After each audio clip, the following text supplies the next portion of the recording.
The treaty table was the ugliest piece of furniture David Slater had ever been forced to sit behind, and he had grown up in a canyon settlement carved from red sandstone where aesthetics ran a distant second to survival.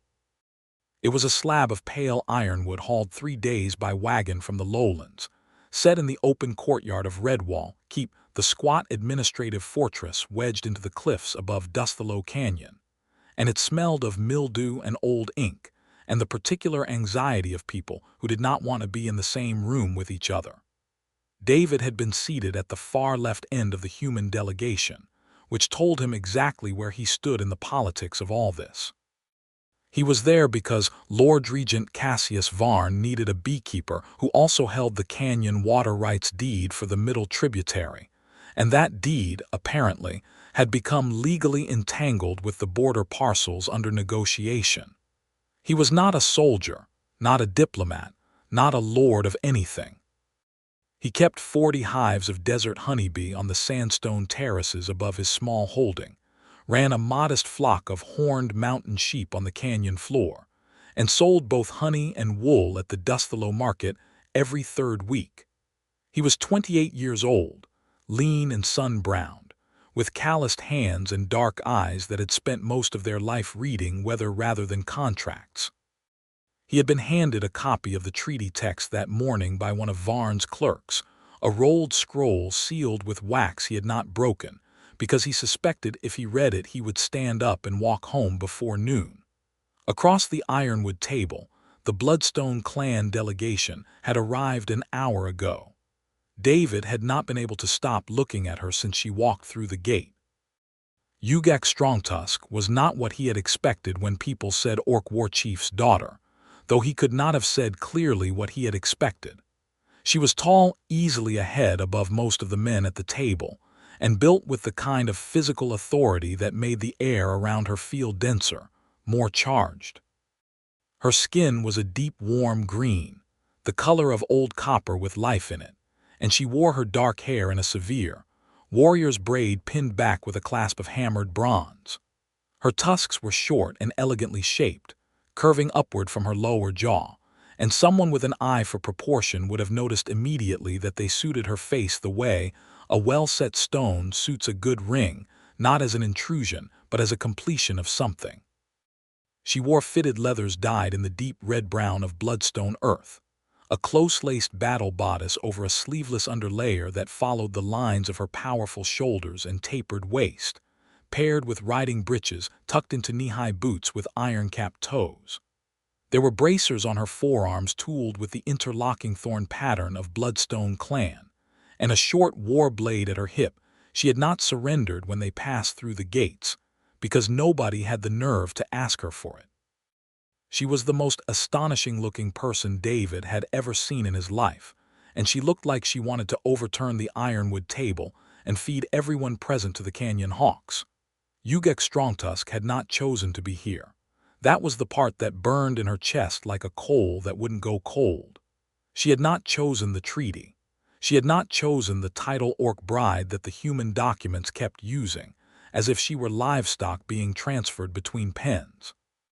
She had not chosen to be the political solution to a border dispute she had nothing to do with creating, offered up by her father's war elder council as a gesture of goodwill to a Lord Regent whose goodwill, in her estimation, was worth roughly as much as sand in a waterskin. Her father, Chief Ugak Strongtusk, was dying. That was the unspoken truth behind every sentence of the treaty.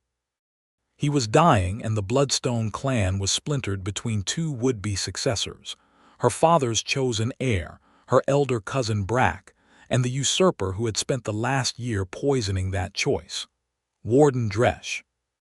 A man, an orc, who had the council's ear because he had several council members' families quietly threatened, who had maneuvered the clan into this treaty arrangement specifically because it removed Ugak from the succession picture. She was her father's blood. She was the strongest fighter in the Bloodstone ranks. She was the one the rank-and-file warriors actually followed. And now she was here, being married off to some human border lord to seal a water rights agreement, so that when her father died and Dresh seized the council seat, there would be no Ugak Strongtusk standing in the canyon with a war blade to say otherwise. She knew all of this. She had argued against it until her father's eyes had gone wet with exhaustion, and she had stopped arguing because she loved him more than she loved winning, and because he had told her, in a whisper meant only for her ears, that the human settlement in Dusthallow was the last place Dresh would move against her, that the distance would keep her alive. She was not convinced, but she had come. And now she sat at this table watching humans shuffle papers and speak in that pinched, careful way they had, and she let her expression say everything her silence was choosing not to say. The Lord Regent Varn, seated at the table's center across from her father's delegate Elder Mortu, was a narrow-faced man in his late 40s with the eyes of someone who counted everything before deciding whether it was worth more alive or sold. He made her skin crawl. The treaty clerk read aloud. There was a paragraph about water usage schedules, another about grazing boundaries, another that referred to the, quote, ceremonial bonding of the orc representative to a designated human landholder as a bilateral act of good faith, ratified by both delegations. Ugak's upper lip pulled back from her tusks.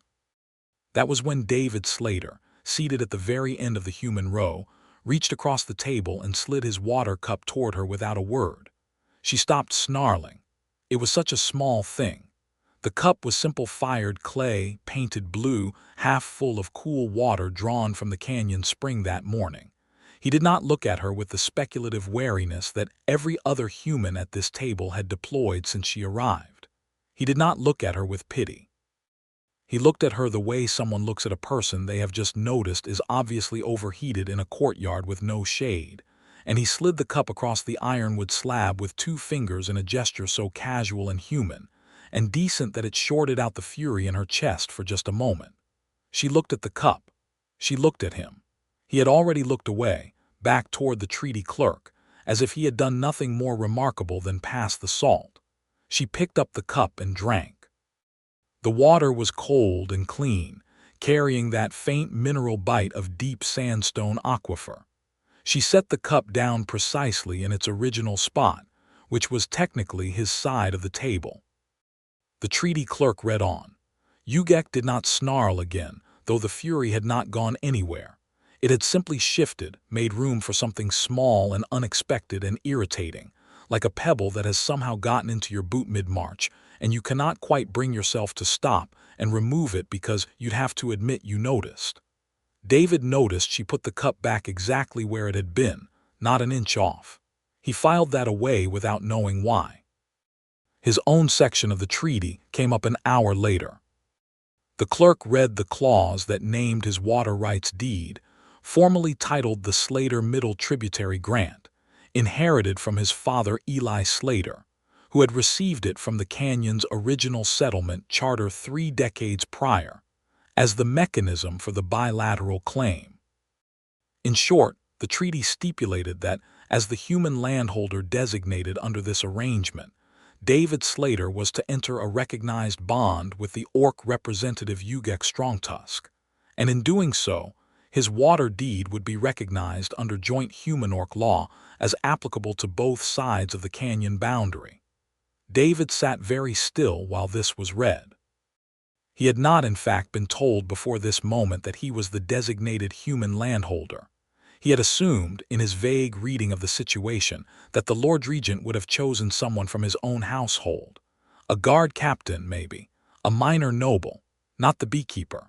He turned slowly toward the clerk. The clerk did not meet his eyes, because clerks in Cassius Varn's employ had learned which directions to look and which to avoid. David turned toward Lord Regent Varn. Varn gave him the particular smile of a man who has already decided that the person he is smiling at will comply, because the alternative is being made legally uncomfortable about a water deed. David thought about his 40 hives. He thought about the almond blossom terraces above his house where the bees worked from first light to last, and the honey that came off those terraces was the best in the canyon for 50 miles, and he sold it at a fair price and slept well at night, which was more than could be said for anyone else at this table. He thought about his sheep. He thought about the fact that his father had broken his back for 20 years to earn that water deed fair and legally, and that if Varn wanted to use it as a bargaining chip, David had roughly no legal recourse because land rights in Dusthallow Canyon ran ultimately through the Lord Regent's office. He thought about the woman across the table who had drunk his water with the focused control of someone keeping a very large, very justified fury on a very short leash. He looked at her. She was already looking at him with an expression that said clearly, "Do not make this worse for either of us by making a scene." He turned back to the clerk. "Noted," he said. So began the worst and best season of David Slater's life. The treaty was signed before sundown, Ugak's signature a sharp, angular slash of bloodstone script that cut the parchment slightly, and David's a careful, practical hand that had written more honey-yield ledgers than legal documents. Elder Mortu witnessed for the clan. Varn witnessed for the settlement. The clerk rolled the document with the reverence of someone handling an explosive, which was not inaccurate. They were given until the first full moon of the canyon's summer, approximately 40 days out, to complete what the treaty called the formal bonding. In the meanwhile, Ugak and her 2 clan guards were to be housed within the Dusthallow settlement as a gesture of good faith. The clan guards, Ruck and Silda, a thick-necked older warrior and a younger female fighter with a shaved head and quick eyes, were assigned rooms in the keep's lower barracks. Ugak was assigned, by Varn's arrangement, to a room in the keep's upper guest quarters, which were dark and enclosed and smelled of tallow candles and mildew. She looked at the room for approximately 10 seconds, turned around, and walked back out into the courtyard. David was crossing the courtyard on his way to the stables to collect his horse, planning to ride the 2 miles back to his holding before dark. He stopped when he nearly walked directly into her. She was 6 inches taller than him and smelled of leather and something like dry sage, warm and clean. She looked down at him with those dark eyes that held absolutely no warmth. "The room is unacceptable," she said. Her voice was low and carrying, accented with the throaty consonants of Bloodstone dialect but perfectly intelligible. "I do not sleep in rooms that have no air." David looked back at the keep windows, which were narrow as arrow slits. He looked back at her. This close, he could see the detail in the bronze clasp holding her braid, tiny interlocking thorns hammered by someone with patience and skill. He could see the faint paler scarring on her forearms below the bracer's old training scars, not battle wounds, the kind acquired in practice yards over years. He could see that she was, under the fury and the careful control, exhausted in a way that had nothing to do with the ride here. "My holding has a second terrace room," he said, "open on 2 sides, desert cedar in the rafters, bees outside the window but they don't come in." She regarded him for a moment with the particular suspicion of someone waiting for the part where the offer cost something. "The bees would be acceptable," she said finally. He was not entirely sure what to do with that, but he brought his horse around from the stables and told her the path, and she and her 2 guards arrived at his holding by the time the canyon walls had gone from red to deep amber in the falling light. His holding sat on a natural shelf of rock above the canyon floor, a 2-room stone cottage with a flat roof, a low stone wall enclosing a cooking yard, the honey terraces climbing the cliff face behind it in rough-cut steps, and below, the sheep grazing in the narrow alluvial strip by the tributary where the water ran cold and clear all year. It was not grand.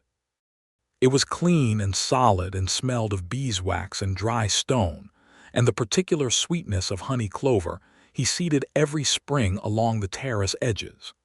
Ugak stood at the edge of the stone wall and looked down the canyon, and some of the wire in her spine went slightly loose, and she did not acknowledge that David saw this. He showed her the terrace room, a wide, shallow room carved half into the cliff face, open at the front behind a low rail where the cedar framework held up a flat overhang. The hives closest to it were 10 yards up the path, and even now in the early evening he could hear the faint, steady hum of 40,000 bees settling for the night. Ugak put her gear down on the woven mat he offered. "You keep bees," she said. "And sheep," he said. "I know," she said. "Your deed was in the treaty text." He pulled at the back of his neck. "Right, I suppose you read the whole thing." "3 times," she said. "I wanted to be certain I understood every way I was being managed." That landed with enough honesty that he looked at her directly, the way people often didn't. He said, "For what it's worth, I didn't know it was me until they read it out. I'd have warned you." She considered this for a moment that felt like it was measuring something. Would that have changed anything? He thought about Varn's smile. "No," he said honestly, "but it would have been the decent thing to do." She made a sound in the back of her throat, not quite agreement, not quite dismissal. A sound that meant she was filing the information somewhere. He left her to settle in and went to feed the sheep. The first week was a cold war conducted in close quarters, which was in some ways more exhausting than a real war, because at least in a real war you could sleep in shifts. Ugak woke before dawn every day and ran the canyon paths in the dark, alone, covering distances that would have half-killed a human soldier before the light was good. David knew this because he also rose before dawn to check the morning bee flight and water the lowest terrace. And the first morning he came out to find her returning up the canyon path, barely winded, her braid loose from the night's sleep and her eyes carrying that pre-dawn sharpness of someone who has been alone with their thoughts for hours. He simply nodded and went about his work.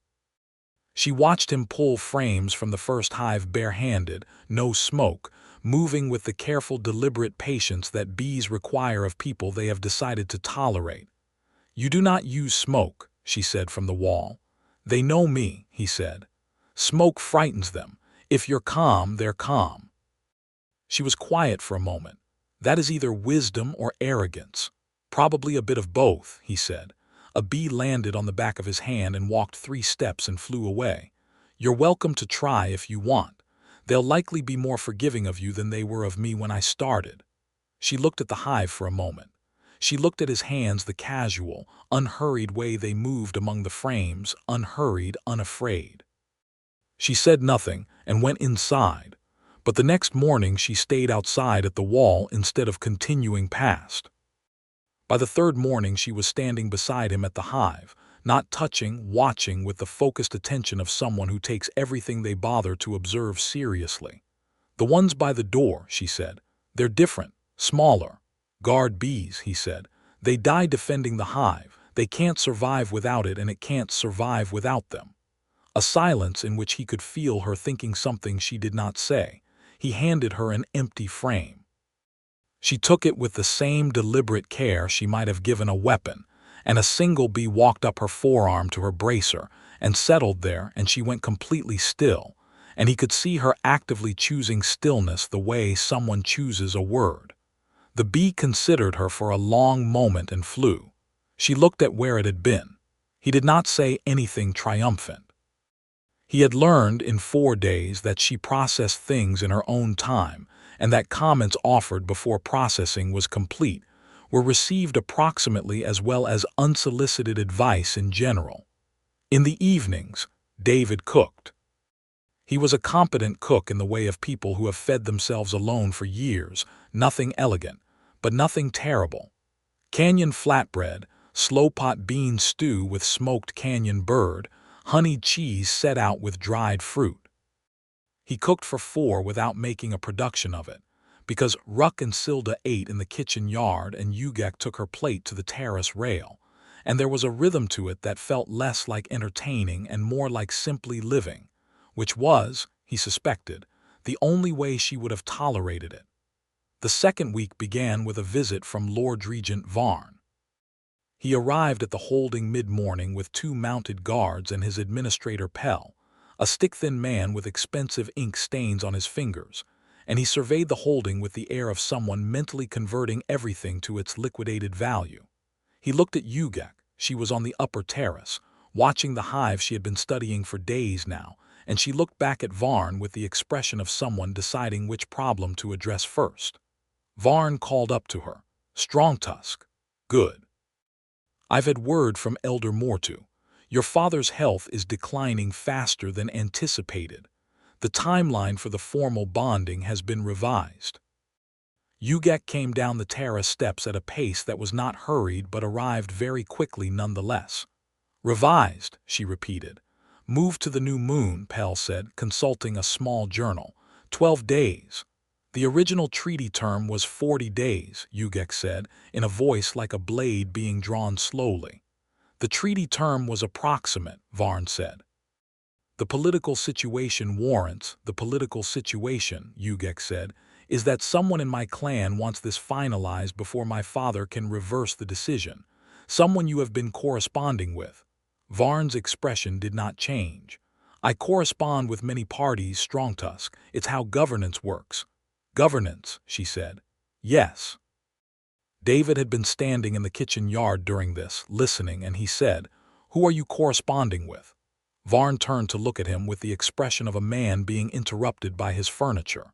Slater, because it sounds like someone is using this treaty to box her out of her own succession, David said. He kept his voice even, the way he kept his hands even at the hives. And if that's what this is, you're not moving the timeline and you're not using my deed to do it. Varn studied him for a moment. Your deed, he said slowly, is legally contingent on my cooperation, David said, which is currently contingent on you answering the question. There was a pause. Ugak had gone very still beside the lower wall, watching David with an expression he couldn't read. Varn said, The new moon, 12 days, I suggest you both prepare. He remounted, collected his guards and his administrator and rode back up the canyon path without another word. David watched them go. He could feel Ugak behind him, her gaze on the back of his neck like a hand pressed flat against warm stone. You did not have to do that, she said. I know, he said. He turned around. But Warden Dresch is the one your father mentioned, isn't he? The one maneuvering the council. She said nothing, which was its own answer. Then we need to talk, he said. Actually talk. They sat in the kitchen yard in the shade of the canyon wall with 2 cups of water between them. David's clay cup, the same one from the treaty table, which she had noticed he kept on the top shelf above the water basin like it was ordinary but which he always reached for first, and she told him. Not everything, not immediately, but she told him about Dresch, about the council's slow poisoning, about her father's failing health and the decision he had made in desperation and love, and about the fact that once the formal bonding was completed, Dresch would have what he needed. Ugak sealed into human territory by treaty, by bond, by law, too far and too bound to challenge his seizure of the clan leadership when Harugak finally passed. David listened. When she finished, he said, What would you do if you were free of the treaty? She looked at him steadily. Go home, challenge Dresch directly in the Bloodstone manner, combat before witnesses. Would you win? Yes. He did not doubt this, he said, and the treaty itself, does it help your people? The water rights, the boundary terms. If it were a treaty between equals who'd agreed to it honestly. She thought about this with the same focused attention she gave the bees. Yes, she said at last. The eastern grazing boundaries have been a source of conflict for 2 generations. Clean terms would benefit both sides, but not like this, he said. No, she said, not like this. He picked up his clay cup and turned it between his hands. He said, I'm going to write to Elder Mortu, not through Varn's channels. There are Bloodstone traders who come through Dusthalo Market, they'll carry a letter. She tilted her head. To what end? To ask if there's a version of this treaty that serves your people honestly without locking you into something you didn't choose, he said, and to buy us enough time to figure out what Varn is actually getting from Dresch. She looked at him for a long time. In that look was the particular assessment of someone who has been lied to often enough that they have developed extremely precise instruments for measuring the difference. She said, You are a beekeeper. Yes, he said. You have no political standing. Essentially none, he agreed. Varn controls your water deed. He does. Why, she said, are you doing this? He thought about it honestly, because she deserved that. Because what they're doing to you is wrong, he said. And because I can read a situation, and the situation is that the man who should be your enemy across that table slid you water, and you put the cup back exactly where it came from. And I thought, that's a person who is trying very hard to be honest under circumstances designed to humiliate her. The silence that followed this was not empty.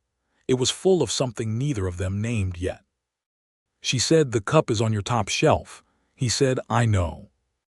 The night before the end of the first week, Ugak found the honey terraces at dusk, when the bees were finishing their last flights, and the canyon sky was the deep orange-purple of a bruise going gold.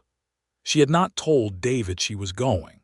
She sat on the flat-cut step between the second and third terrace rows and watched the light change on the canyon walls, the red sandstone going from ember to rose to a deep, settled burgundy, and she thought about her father. About the way he had looked when she left, smaller than he used to be, wrapped in clan skins in the tent that smelled of medicinal herb and old fire, his dark eyes tired but still wholly, recognizably him. She heard David's boots on the path behind her. He sat down on the step without asking, 2 arms lengths away, and did not say anything. He had 2 cups of water. He put one between them. Below in the canyon, the sheep bells rang softly as the flock settled for the night. She said, "He used to carry me on his shoulders when I was very young, to see over the canyon wall. I was not tall enough to see the horizon." David said nothing. "Waiting," she said, "he called me his horizon seeker. Because I always wanted to see what was beyond." "He sounds like a good father," David said. "He is," she said, present tense. She held the present tense like a shield.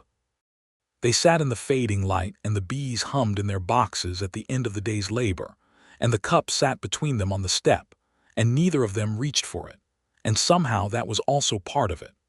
The letter went out with a bloodstone wool trader named Gorset, a barrel-shaped man who said nothing and took no coin for the carrying, which told David he was clan loyal in ways that had nothing to do with market price. The letter came back in 3 days, carried by a different trader, written in Elder Mortu's cramped script and smelling faintly of the dried herb they used in the clan tents. It confirmed what Ugak had suspected. Varn had been receiving payments from Dresh, a portion of the eastern grazing revenues that Dresh had been quietly redirecting from clan coffers for the past year. The accelerated timeline was Dresh's leverage. Get the treaty sealed before Harugak could revoke the council's authority to offer Ugak in the first place, which the old chief was, according to Mortu, increasingly trying to do as he weakened. Mortu also wrote something that David read twice. The treaty as written has a provision rarely used, last invoked 4 generations ago, which permits any party to the bonding arrangement to formally declare contested terms before the signing, requiring a re-arbitration period of no less than 30 days. Invoking this provision would require a witness from each side and must be done in open public session. I cannot publicly support this without risking my own position, but I will not prevent it. The witnesses must act without clan sanction. David read this to Ugak at the kitchen table that evening.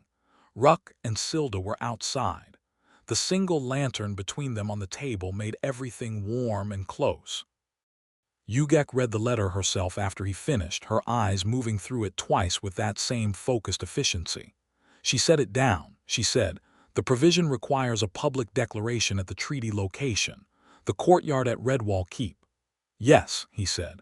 "Varn controls the keep," she said. "He does," David said.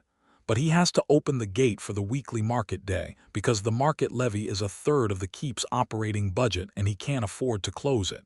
Day after tomorrow is market day." She looked at him. "You have thought about this." "I have thought about very little else," he said, a beat. Then in a tone that carried the first real warmth he had heard from her, "You planned this while you were pulling honey frames." "The bees are good for thinking," he said. "They don't interrupt." She almost smiled. He saw it, the absolute edge of it, the corner of her mouth and the tiny shift in her eyes before she recovered and looked back at the letter. But he had seen it. His whole chest felt different after that. He recognized this feeling distantly, the way you recognize a song you haven't heard in a long time. It was inconvenient. He did not try to do anything with it. He folded the letter carefully and put it in his coat. Market day in Dustalo Canyon was organized chaos at the best of times. The canyon floor widened at the keep's base into a natural amphitheater of red sandstone, and every third week the traders came: wool merchants from the upper canyon, honey dealers, grain carters from the lowland farms, cloth sellers, tool vendors. And on this particular day, because word had gotten around that Bloodstone clan warriors were in residence, a rather larger crowd than usual pressed through the keep gates. David moved through the market crowd with Ugak at his side and Ruck and Silda behind. He had told them the plan at dawn. Ruck had looked at Ugak, and some wordless communication had passed between them, and he had nodded once. Silda had checked her blade without being asked, which was a kind of agreement. The challenge of the plan was Varn. He was not at market day himself, Lord's Regent generally weren't, but his administrator Pell was, moving through the crowd with 2 guards, overseeing the levy collection. David needed to get to the treaty table, which was still in the courtyard. He had confirmed this 2 days ago by walking past the keep entrance with a basket of honey to sell, and make the declaration with a human witness before Pell could intervene. The human witness was a woman named Joss Carrick, a wool merchant and canyon elder who owed David's father a debt of honor from 30 years back that had passed to David by inheritance, and she had agreed to stand witness without hesitation in a conversation David had conducted in approximately 4 minutes in the middle of her sheep pen. They entered the keep gate with the market crowd, unremarkable among the flow of traders and buyers. David was carrying a honey crate. Ugak was impossible to make unremarkable, but she was not wearing her war blade visibly, and she was walking close beside him instead of at her full height, which did a modest amount to reduce the territorial force of her presence. The guards on the gate were watching the crowd for weapons, not for a beekeeper and his treaty partner. Wife. Whatever the word was going to be. The courtyard held 12 market stalls on its outer edges. The ironwood treaty table was still in its center. David set his honey crate down, and Joss appeared from the wool stall at the far left where she had been selling for the past hour, red-faced and practical in her market apron. David turned to Ugak. This was the moment. He said, "Ready." She was looking at the table, at the courtyard, at the half-dozen citizens browsing the stalls who were beginning to notice that something was happening. She looked at David and he saw, very briefly, the same thing he had seen at the treaty table: the fury, the exhaustion, the control, and below all of it, something that needed this. "Ready," she said. He picked up the honey crate and set it on the ironwood table. That got attention. People stopped browsing. Pell's head came up from his ledger. David raised his voice. He had a carrying voice when he used it, years of calling across canyon distances to find a wandering sheep. "I'm invoking the contested terms provision under the Dustalo Bloodstone Treaty signed 9 days past. I have 2 witnesses. This is a public declaration in the treaty location. I am David Slater, named landholder under said treaty." Pell was already moving. "Slater, you cannot. The provision exists in the treaty text," David said. "Scroll 6, line 42. You wrote the treaty. You know it's there." Pell stopped. Because he did know, and because the crowd was watching. Ugak stepped up beside David and placed her hand flat on the ironwood table. "Ugak Strongtusk," she said, in a voice that owned the canyon. "Named Orc representative under said treaty. I formally contest the timeline modification made under external pressure without the knowledge of the original Orc signatory, and I name the interest party applying that pressure as Warden Dresh of Bloodstone Clan, who has been providing financial consideration to Lord Regent Varn in exchange for treaty manipulation." The courtyard went very quiet. Joss said, loudly and clearly, "Human witness to this declaration, Joss Carrick, Canyon Elder." And then a Bloodstone trader in the crowd, Gorset, the barrel-shaped man who carried no identification beyond clan loyalty, pushed to the front and said, "Orc witness." Pell said, This is, and trailed off. "This is legal," David said. "And now it's public. You have 30 days. The market crowd was not sympathetic to Lord Regent Varn as a general rule, because Varn was the sort of man who was efficient and unkind about it, and market people notice unkindness because it's bad for commerce. The murmur that went through the crowd was not hostile to the beekeeper or the orc woman who had just put her hand on the table and said something honest in a carrying voice. Pell gathered himself and his guards and retreated into the keep interior, which told David that the next move was going to come from Varn, not from here. David picked up his honey crate. He looked at Ugak. She was still standing with her hand on the table, looking at the courtyard, at the watching faces, some wary, some curious, one or two openly interested. She was reading the room. He had noticed she was exceptionally good at reading rooms. She lifted her hand from the table and turned to him. "We need to leave," she said. "Now, before Varn sends men who are not Pell." They left through the market crowd, Ruck and Silda falling in close, and David's honey crate was left on the ironwood table, 16 sealed jars that had cost him 3 weeks of work, because there wasn't time and he didn't look back. They were 2 hours away from the keep, back at the holding, when the riders came. There were 8 of them, Varn's household guard in the red and gray livery, and they came down the canyon path at a pace that was not quite a gallop, but was definitely not a social call. David saw them from the upper terrace. He had been checking the hives, the old comfort of it, the warmth and hum, and he watched them come with a very calm, very clear feeling in his gut that said the next hour was going to require something he did not usually have to provide. Ugak was already at the terrace's edge, watching. She said, without turning, "Dresh will have gotten word by now. Varn will want us separated before the 30-day re-arbitration period can proceed. If he takes me back to the keep as a ward of the treaty, he'll hold you until the deadline passes and then claim the provision was improperly filed," David said. "Yes," she said. "Ruck," David called. "Already watching," Ruck said from the lower wall. Silda was checking the path up the canyon faced the old shepherd's track that climbed above the main trail and cut east toward the high desert. "There is a back way," she said. "Narrow but passable." David thought of his hives, his sheep, the water deed. He looked at Ugak. She was looking at him, and this time the expression was not the controlled, measured assessment she usually offered. It was something more immediate.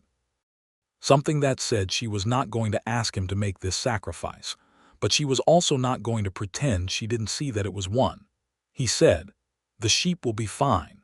The bees are self-sufficient for 2 weeks without me." He picked up his travel pack from the corner of the terrace room. It was already mostly packed, because 3 days ago a part of him had started quietly preparing for exactly this, and handed Ugak hers from where she'd stored it against the wall. "Do you know where Elder Mortu is exactly?" 3 days east," she said, "in the seasonal camp at Dustthorn Pass. Then we go north first to lose the trail and cut east through the high desert," he said. "Can you run?" She looked at him with an expression that said the question was almost offensive. "Yes," she said. "Good," he said. "So can I." They went up the shepherd's track 2 minutes before Varn's riders reached the holding's lower wall, and David did not look back at the cottage or the terraces or the 40 hives humming in the morning warmth, because looking back slows you down, and they were already moving. The high desert above Dustthlow Canyon was a different world than the canyon floor exposed red rock shelf with sparse cedar, the wind constant and dry, the heat by midday enough to ring in your ears. The shepherd's track climbed for 2 hours before leveling onto the plateau, and they ran or walked fast in intervals, Ugak setting the pace with an economy of movement that David matched by not trying to match it exactly and instead finding his own sustainable rhythm. He had spent years walking canyon paths in all weather, and his legs knew how to work on hard ground. Ruck and Silda flanked. They said very little, professionals. By midday they were 8 miles from the holding, crossing a stretch of open sandstone shelf where the rock was hot underfoot and there was no shade and no cover, and that was when Silda, moving at the rear, made a sharp 2-note whistle. Riders. Behind them, a mile back on the plateau, 4 of them moving fast, not Varn's livery, which made it worse, Dresch's people or hired bounty. They came around, Ruck said flatly, anticipated north. How fast can they close? David asked. 10 minutes on that ground, Ugak said, calculating. We need terrain. David thought of the high desert terrain with the speed of a man who had walked all of it. Cedar break half a mile east, he said. Ravine behind it. The horses can't follow into the ravine. Then we run, Ugak said. They ran.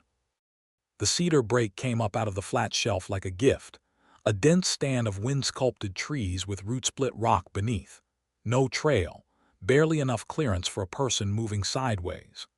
David hit it first, ducked under the lowest branch, turned to find Ugak right behind him, and they moved through the cedars in the focused silence of people who have stopped thinking and started doing, branches catching at shoulders and sleeves, the ground uneven and treacherous with root heave. The riders reached the tree line behind them. Horses balked at the cedar growth, too dense, too low. There were shouts, hoofbeats stopping. They went down into the ravine, a slot cut in the sandstone 8 feet wide and 20 feet deep, the sound closing over them like water. The floor was pale sand and dry rock, the walls streaked with mineral color, and the shadow was immediate and cold after the exposed shelf. They moved through the ravine fast, not quite running but moving with purpose, until the sounds from above were gone, replaced by the canyon wind singing across the slots opening high overhead. David's heartbeat began to slow. Ugak stopped. She checked her hands, a cut on the right palm from a branch, not deep. She looked at it the way she looked at most things, assessed and filed. David pulled a strip of clean cloth from his pack. He carried it for the bees in case of stings and held it out. She looked at him, took it, wrapped her palm with the efficient competence of someone who had dressed wounds before. They sat in the ravine shadow and caught their breath. Silda was watching the slot behind them. Ruck had gone forward to check the route ahead. David said quietly, "Are you all right?" Ugak was looking at the ravine walls, the mineral streaks in the rock, the way the light came down. She said, "I have not run from anything in years." "That wasn't running," he said. "That was tactical repositioning." She looked at him. He looked back, and he was tired and his legs ached, and he had just left his home and everything that constituted his daily life for he wasn't entirely sure what yet, and she was looking at him with something in her eyes that was still in the process of becoming a word neither of them had spoken. She said, "Why did you come?" he said. "What do you mean, why did I come? You couldn't go alone." "Ruck and Silda are sufficient protection," she said. "Against hired riders and Varn's men and Dresch's agents, and a 30-day legal window that someone is trying to close," he said. "Needed someone who knows the high desert, who knows the cedar break and the ravine, and who can walk into Elder Mortu's camp without being shot first because he's a human who trades fairly and everyone in the canyon knows it." A pause. "Also, you needed someone to wrap that hand." She looked at her wrapped palm. She said very quietly, "David." He had never heard her say his name like that before. She had said Slater mostly. Occasionally you, in the way she said it, that somehow didn't sound dismissive. The name said that way landed differently. He waited. She said, "I did not expect you to be this." He said, "What did you expect?" She thought, honestly. She said, "Someone following orders, someone compliant, someone who would make the best of an arrangement he didn't choose because the alternative was legally difficult." She paused. "That is what most men would do," he said. "Most men haven't met you." The ravine was very quiet. Somewhere above, the wind moved through the cedars. She leaned forward from her sitting position against the ravine wall and kissed him. It was not tentative. It was not exploratory in the careful, provisional way that first kisses between people who don't know each other can be. It was the kiss of someone who has been deciding something for 10 days and has reached a decision. Her hand came up to the side of his face, the unwrapped one, warm and sure, and he kissed her back with the full, honest intensity of a man who had been trying very hard not to want this and had just stopped trying. When she pulled back, her dark eyes were close to his and very clear. She said, "That is not part of the treaty." He said, "No." She said, "Good." Ruck came back around the ravine bend, took one look at both of them, and said to Silda in Bloodstone dialect, something that made Silda snort and look away. David did not speak Bloodstone dialect, but felt fairly confident he understood the gist. They moved out of the ravine that afternoon and made the eastern plateau before sundown, camping in a shallow bowl where the wind was blocked, and the stars came out in the numbers you only see in high desert, where there are no lights below to drown them. Ruck made a fire that was small and smokeless with the particular skill of a man who had done it in territory where fires are tracked. Silda ate her dried meat and watched the plateau rim without being asked to. Ugak sat beside David at the fire. Not across it, the way she had sat at the kitchen table for the first week. Beside, he said, "Tell me about the Bloodstone clan, not the politics, the people." She was quiet for a moment. "Why?" "Because I want to know," he said. "Because you're one of them and I want to know them." She thought about where to start. She started with the autumn hunt, the full clan hunt at the canyon's eastern edge where the desert opened into grassland and the horned red deer came in numbers. She described it, the way the whole clan moved, not as warriors but as hunters, reading the land with a literacy that had been learned over centuries.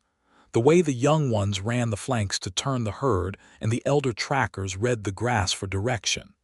And the feast afterward in the shared tents where the whole clan ate from the same fires, and the stories went until the sky began to lighten. She described her father at those hunts, larger than any of them, laughing with his whole body, throwing his hunting knife end over end in the firelight for the young ones to try to copy, always getting it wrong deliberately to give them the pleasure of doing it better. Her voice changed when she talked about him, became softer and harder at the same time. David said, "He sounds like a man worth fighting for." She said, "He is." He said, "Then we'll get you back to him." She looked at the fire. She said, "It may be too late." Mortu's letter said faster than anticipated. "Then we move fast," he said, "but we're not giving up until we know." She looked at him then, and the firelight was on her face, and he saw the same exhaustion and fury and control he had seen at the treaty table. But underneath all of it now there was something else, something that looked like the first real relief she had allowed herself in a very long time. Like someone who has been carrying a weight alone and has finally let someone touch the other end of it. He reached over and took her hand, the wrapped one, gently. She turned it over and held his hand back, and they sat at the small, smokeless fire on the high desert plateau under the drowning stars. And Ruck and Silda asked no questions and watched the rim, and it was the most peaceful David had felt since the treaty table, which told him something precise about the direction of his own heart. They reached Elder Mortu's seasonal camp at Dustthorn Pass in 2.5 days, faster than expected, because the plateau trail was good, and Ugak knew the land with the precision of someone who had run it since childhood.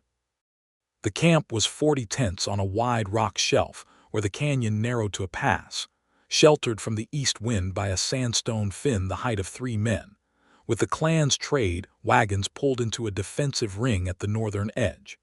Mortu was a small, ancient orc man with the look of someone who has survived by being cleverer than everyone around him for a very long time. He received them in his tent with 2 guards at the entrance and the calculating calm of someone who has been waiting. He said, "You invoked the provision." "Yes," Ugak said. "Varn has sent messages," Mortu said. "He is calling the declaration improperly witnessed. He claims the human witness, this Carrick woman, was not legally qualified to serve." "She's a canyon elder," David said. "The provision requires a witness of recognized community standing. Elder is literally in her title." Mortu looked at David with the particular attention that old eyes give to new things. "You are the beekeeper," he said. "Yes," David said. "Harugak," Mortu said, "asked me to tell you when you arrived." He paused. He asked specifically. He said if the beekeeper came with her, tell him he has his thanks. David looked at Ugak. She was looking at her hands. He said, "He knew I'd come." "He hoped," Mortu said. "He had you looked into after the treaty assignment." He said the man who keeps bees barehanded has patience, and he knows the difference between being still and being afraid. The old man folded his hands. "He died 2 nights ago." The tent was very quiet. Ugak did not make a sound. She sat absolutely still, the way she had been still when the bee walked up her arm on the terrace, choosing it, inhabiting it fully. David reached over, the way he had at the fire, and found her hand, and she gripped it with a force that would have hurt someone with less worked hands, and he did not flinch. Mortu said, "He changed the succession designation 3 days before the end, in front of 7 witnesses. He revoked the council's treaty authority to offer Ugak without her consent, and he named her as his heir with direct succession rights, bypassing the council entirely, which he was entitled to do as founding chief under the blood charter." He paused. "Dresh has contested this. He has the council, but the blood charter is older than the council, and there are those in the clan who know it." Ugak said, in a voice that was steady with enormous effort, "Who has the blood charter document?" "I do," Mortu said, and produced a folded sheaf of old vellum from a cedar box at his side.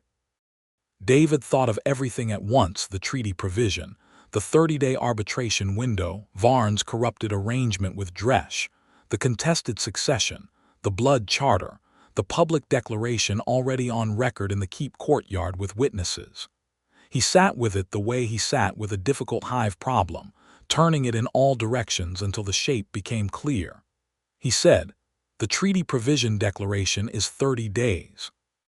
If Ugak's succession is legally confirmed under the blood charter before the 30 days expire, she goes into the arbitration as the recognized bloodstone chief, not a representative offered under council authority. The council's offer was invalid from the moment her father changed the designation. The whole treaty premise collapses."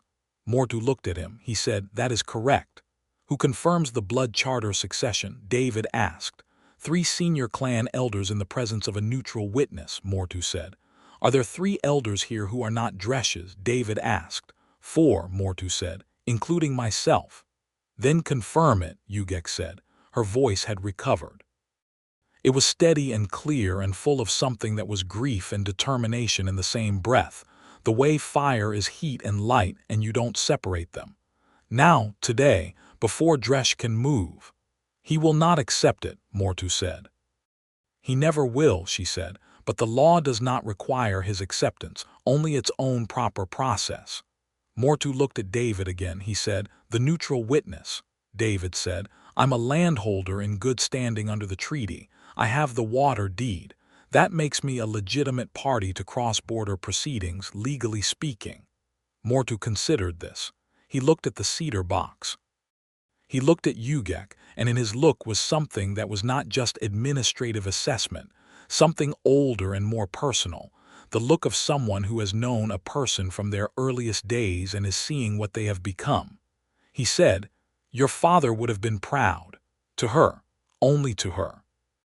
Ugak said, "I know. A breath. I am going to make them sorry."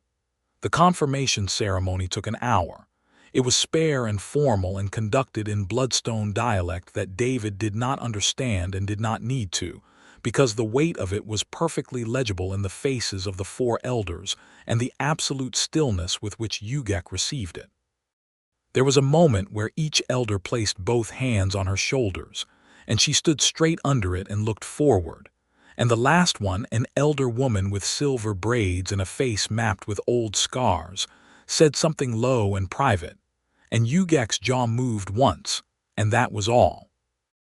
David signed his name at the bottom of the document as the neutral human witness, and Mortu sealed it with the bloodstone charter mark, and it was done. Outside the tent in the late afternoon light, with the canyon wind carrying dust in slow spirals, Ugak stood for a moment with her eyes closed. David stood beside her, not close enough to touch, giving her the space this particular moment required. She opened her eyes. "Now we go back," she said. "Now we go back," he agreed. What followed was the most complicated 3 weeks David Slater had ever survived, and he had once survived a full canyon flood that took out 2 of his lowest terraces and required him to rebuild them by hand in winter. The return to Dusthallow was not simple. Varn had received word somehow. Dresh's network extended further than expected, and there were men on the western approach. Ugak and David came down through the canyon's northern arm instead, arriving at the Dusthellow market on a busy commerce day with Mordu's sealed succession document and the treaty provision declaration, and 4 clan elders who had made the ride with them. And they arrived publicly, in daylight, in the canyon's open market space, because public and daylight were the 2 conditions that made legal manipulation most difficult. Varn met them in the market yard with Pell and 6 guards, and a face that had the look of someone watching a carefully built arrangement collapse from the wrong direction. David unrolled the succession document on the market stall table, a cloth merchant's table, the merchant herself having moved her bolts aside without a word when she saw what was happening. He said, "Ugak Strongtusk is the confirmed successor of Ugak Strongtusk under Bloodstone Blood Charter, witnessed and sealed by 4 clan elders. She was not offered to this treaty arrangement under valid council authority, because the council's authority to make that offer did not legally exist. The treaty premise is invalid," Varn said in a carefully constructed voice. "The treaty was signed. The document is registered." "The arbitration period makes registration provisional," Mordu said from beside Ugak, old and small and perfectly steady.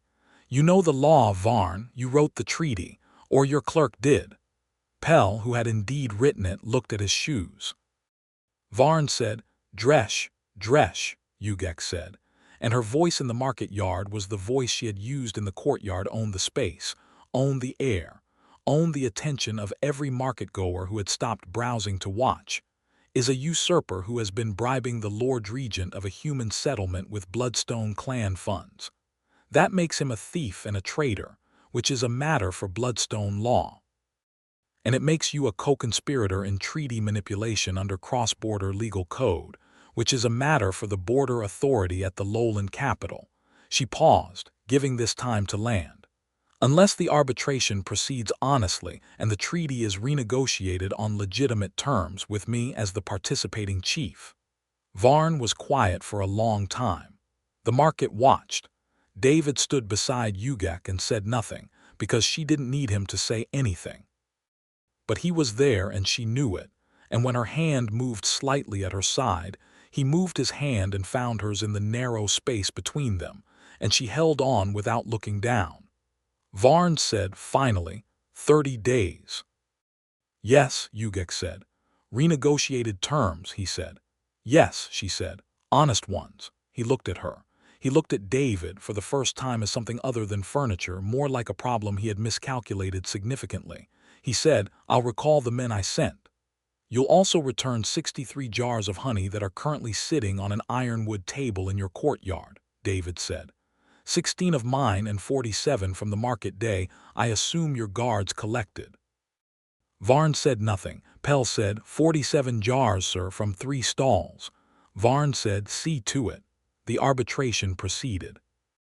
Mordu handled the Bloodstone side with the skill of a man who had been working legal frameworks longer than Varn had been alive, and David attended every session, not as a named party. The renegotiated treaty no longer required a bonding arrangement, that provision having been struck on day 1, but as a landholder whose water deed was part of the boundary discussion, which meant he had legitimate standing to be present and ask questions. He asked good questions. Mordu appreciated them. Varn did not, which was its own measure of quality. The eastern grazing boundaries were resolved in 10 days, which was fast, because both sides genuinely wanted them resolved and had always wanted them resolved, and the interference of political manipulation had been the only reason it had taken this long.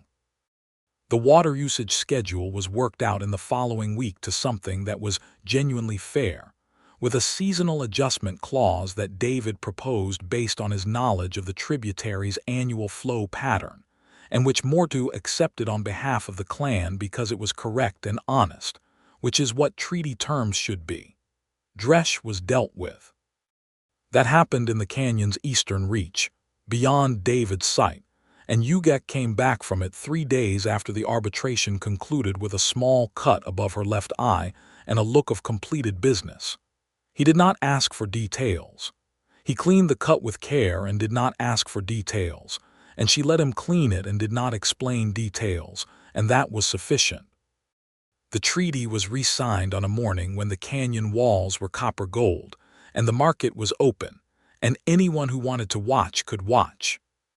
The new ironwood table Varn had ordered a better one for reasons that might have been guilt or might have been political optics, was smooth and clean, set in the courtyard where the first signing had been held. This time the document was written in both human script and bloodstone script, and it had honest terms, and it did not contain the word bride anywhere. David sat at the human side. He was still at the end of the row because his political standing was still essentially that of a landholder, but the table was shorter now, and the row was shorter, and the end was not the same kind of end. Ugak sat across from him. She was wearing her fitted red-brown leathers, the bracers with the thorn pattern, the bronze clasp in her braid. She was the chief of the Bloodstone clan, and she looked it. There was something new in her bearing, not taller. She had always been tall, but more fully inhabited, like a person who has come home to themselves after a long journey. She looked at him from across the table. He looked back. The clerk began reading. The terms were clean and fair and entirely unromantic, covering grazing and water and seasonal trade rights, and David kept looking at Ugak, and Ugak kept looking at David, and the clay cup sat in front of him. He had brought it from the holding that morning without consciously deciding to, just picked it up as part of packing his coat and document satchel, filled with water from the canyon spring. Halfway through the reading he slid it across the table. She stopped. Not snarling, there was nothing to snarl about today. She just stopped and looked at the cup and looked at him, and something crossed her face that was not expressible in any of the careful controlled assessments she usually offered. Something that was simply, wholly, completely readable. She picked up the cup. She drank. She set it precisely back in its original spot. Then she reached into the leather pouch at her side and placed something on the table and slid it to him. It was a small piece of hammered bronze, a thorn-patterned clasp, identical to the one in her braid, made in pairs, as he would learn later, by bloodstone artisans for those who are of the clan's closest circle. Given outward to someone not of the blood, they meant something specific that he was not certain he was reading correctly, but that made his heartbeat behave in a way that had nothing to do with the clerk's reading of grazing boundaries. He picked it up. She held his gaze, steady and dark and warm, and the warmth was new and it was not going away. They signed. The treaty was good. It held. After the signing, in the courtyard where the market had reformed around the edges, and people were buying and selling and living the ordinary commerce of a canyon settlement on a good day, David caught up with Ugak where she was talking to Mortu and Ruck. He waited. When Mortu moved away and Ruck found something to look at in the middle distance with great professionalism, David said, "I need to ask you something." She looked at him, waiting. He turned the bronze clasp over in his fingers. "Does this mean what I think it means?" she said. "What do you think it means?" he said carefully. "In your custom, this is given by someone to the person they want beside them. Their chosen person." She said, "Yes." He said, "Then I need to ask if that's what you want." Not for the treaty. Not because it solves a problem or because the situation calls for it or because it's politically useful, but because, David, she said. He stopped. She said, "You came down from your terrace at dawn every morning to work beside me without asking anything in return. You wrote letters through traders and planned legal stratagems in your head while pulling honey frames. You ran with me across a high desert with no more weapon than a travel pack and some dried fruit, and you held my hand in a ravine after the worst run of your life, and you sat beside me while I was told my father was gone, and you did not leave." She paused. "I have met many people. Most of them want something from me. You wanted to give me something." He said, "To be honest, I want several things from you." She made the sound she made when she was trying not to smile and losing. "I know," she said. "I can tell." He said, "So, yes or no?" She said, "David, I slid you a bronze clasp in front of a room full of witnesses." He said, "I am a thorough person." She said, "Yes." And then, because once she had decided something, she committed to it entirely. Emphatically, yes.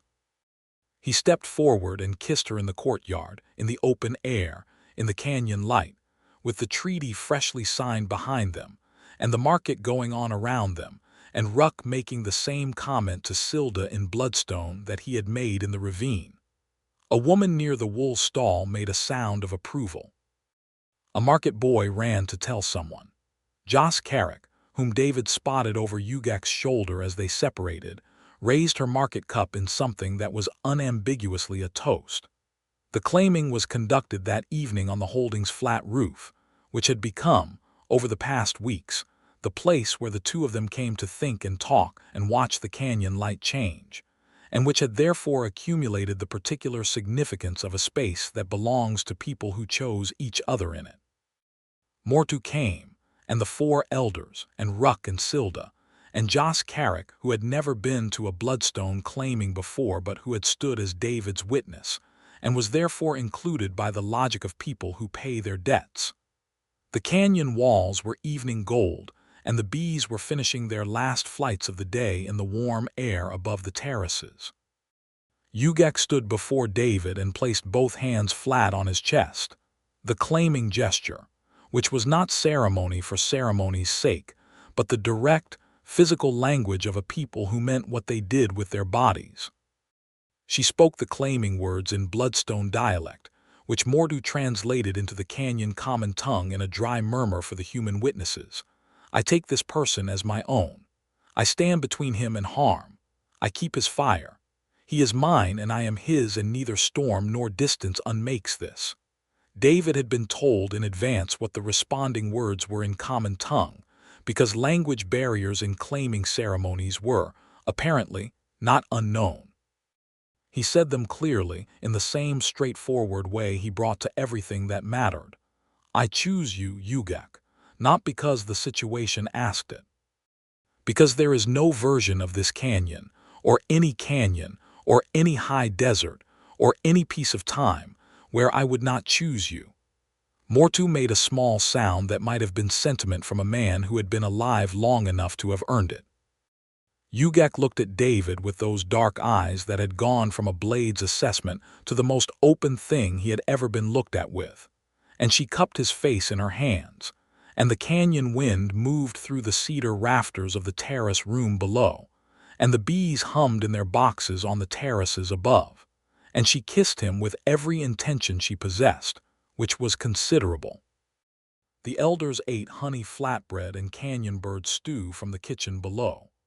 Ruck and Silda and Joss drank from the good cask David had been saving for no specific occasion, because the occasion had not yet presented itself, and now it had.